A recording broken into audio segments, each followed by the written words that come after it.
सभी को पता है कि बचत करना क्यों जरूरी है और हमें यह सिखाया जाता है कि बचपन से ही बचत की महत्वता क्या है। जब हम छोटे थे तो हम पैसे गुल्लक में डालते थे क्योंकि वे काम आने पर हमें इस्तेमाल करने को मिलते थे। लेकिन जैसे जैसे हम बड़े होते जाते हैं, बचत करना मुश्किल हो जाता है। बहुत से लोगों को बचत करने में कठिनाई होती है। किराने की दुकान पर जाने पर रोक नहीं पाते और पैसे खर्च कर देते हैं। अगर आप अपनी आदतें बदलना चाहते हैं तो यह जान लें कि आपने कितने भी खर्च कर लिए हों, आप बचत कर सकते हैं। आज मैं आपको 5 सरल तरीके बताऊंगा जिनसे आप अपनी बचत को बढ़ा सकते हैं। तो चलिए शुरू करते हैं। दोस्तों, अगर आप अपनी फाइनेंशियल जर्नी स्टार्ट करना चाहते हैं तो आप फ्री में धन पर अपना डीमैट अकाउंट ओपन कर सकते हैं और इन्वेस्टिंग स्टार्ट कर सकते हैं। लिंक आपको डिस्क्रिप्शन में मिल जाएगा। तो चलिए शुरू करते हैं। Rule number 1, your big 3 expenses. सभी को पता है कि फाइनेंस कितना महत्वपूर्ण है हमारी जीवन में, फिर भी हमें स्कूल में बाकी विषयों की शिक्षा मिलती है, लेकिन वित्तीय ज्ञान की कोई बात नहीं होती। जब आप अपने मासिक खर्चे की जांच करते हैं तो आप देखेंगे कि अधिकांश लोग इन 3 चीजों पर अधिक ध्यान देते हैं: घर, रूपांतरण और खाना। अगर आप अपनी बचत को दोगुना करना चाहते हैं तो आपको इन तीनों चीजों को ध्यान से विश्लेषण करना होगा। घर, यह 3 बातों में से एक है जिसकी लागत ज्यादा होती है।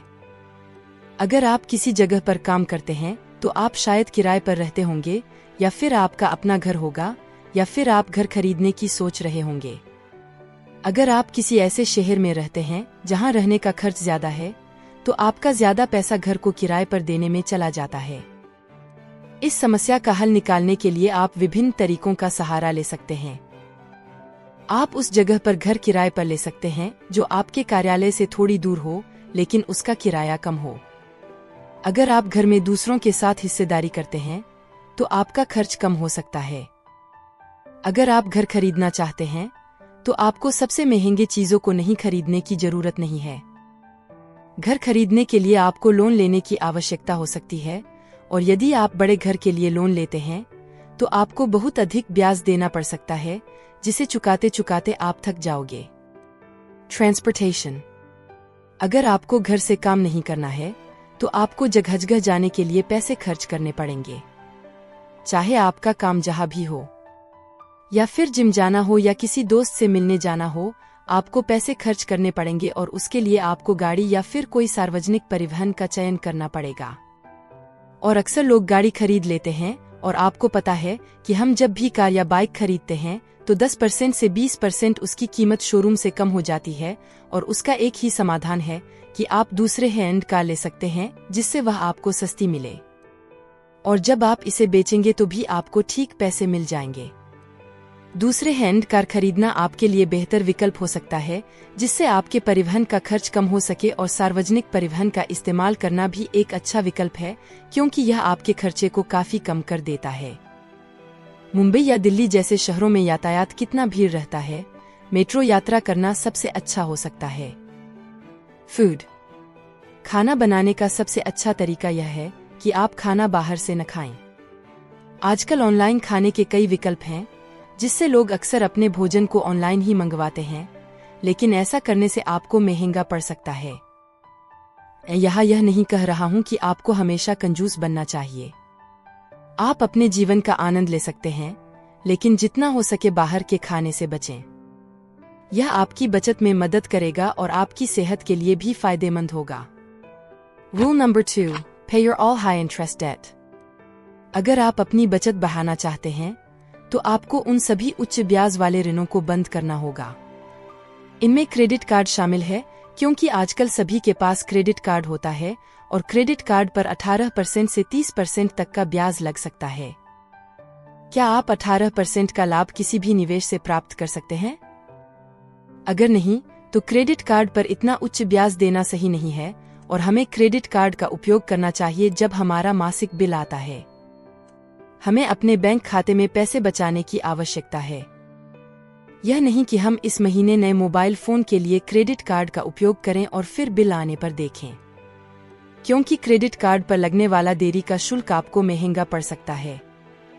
अगर आप इन ऋणों को बंद करना चाहते हैं तो मैंने पहले ही काफी वीडियोस में कवर किया है कि आपको इन ऋणों को उनके ब्याज के आधार पर कम करना होगा।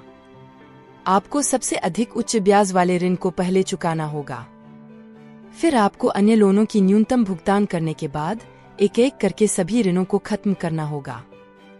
यह काम करने में समय लग सकता है, खासकर जब आपके पास कई उच्च ब्याज वाले ऋण हों, लेकिन यह सबसे अच्छा तरीका है। Rule number 3, mindful spending. तुम्हारे मन में यह आएगा कि माइंडफुल स्पेंडिंग क्या होती है। माइंडफुल स्पेंडिंग का मतलब है कि तुम्हें पता होना चाहिए कि तुम कहाँ पर अपना पैसा खर्च कर रहे हो। I will teach you to be rich के लेखक ने इसे कॉन्शियस स्पेंडिंग भी कहा है, जिसमें तुम अपने फाइनेंशियल लक्ष्य के साथ संवेदनशीलता से खर्च करते हो। तुम कोई चीज खरीदते समय यह जानना चाहिए कि तुमने इतने महंगी चीज क्यों खरीदी है और उससे तुम्हारे भविष्य के फाइनेंशियल लक्ष्यों पर कैसा असर होगा।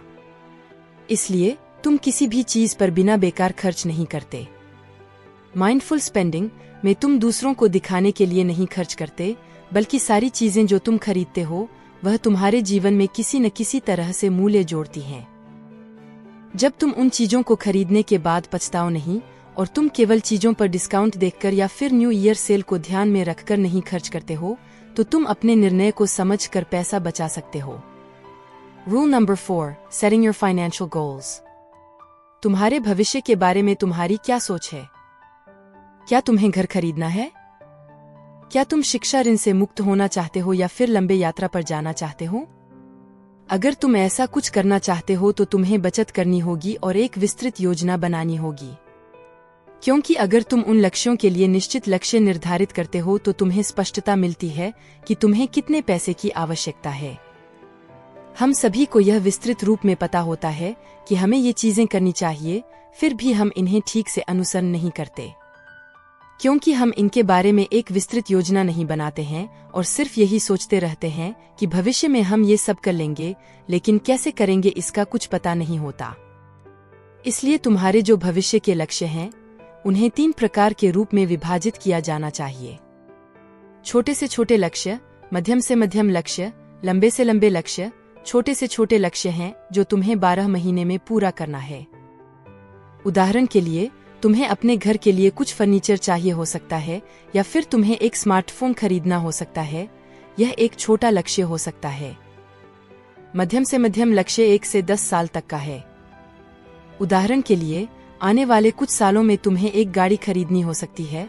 तुम्हें अपने ऊपर कितने भी लोन हैं उन्हें समाप्त करना है, और ये सभी मध्यम से मध्यम लक्ष्य हैं। और 10 साल तक लंबे लक्ष्य होते हैं।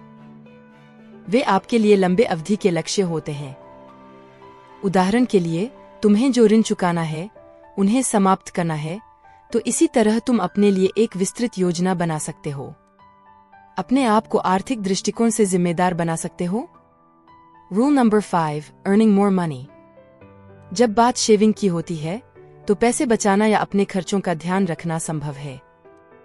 कुछ खर्च ऐसे होते हैं जिन पर हमारा कोई नियंत्रण नहीं होता, लेकिन अगर आप अपनी आय को बढ़ाना चाहते हैं तो आपको अपनी आय को बढ़ाने पर ध्यान देना चाहिए, क्योंकि हमें पता है कि महंगाई बढ़ती रहती है और सभी चीजें महंगी होती जा रही हैं।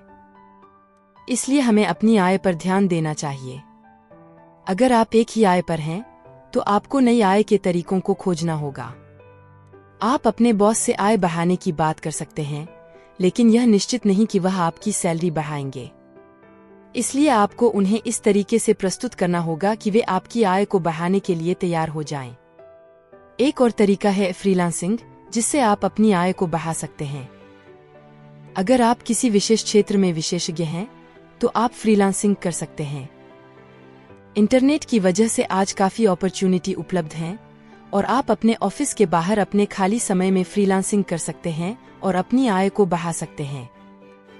तो दोस्तों, यह थी वह 5 रूल्स, इनकी मदद से आप अपनी सेविंग को बढ़ा सकते हो, जिससे आप अपने लिए एक हैबिट्स क्रिएट करेंगे सेविंग्स की और अपने अंदर एक डिसिप्लिन करोगे जो आपके फ्यूचर के लिए बहुत फायदा है। आप लोगों को यह वीडियो कैसी लगी कमेंट करके जरूर बताएं और फाइनेंस से रिलेटेड वीडियो देखने के लिए आप हमारी चैनल को सब्सक्राइब कर सकते हैं। धन्यवाद।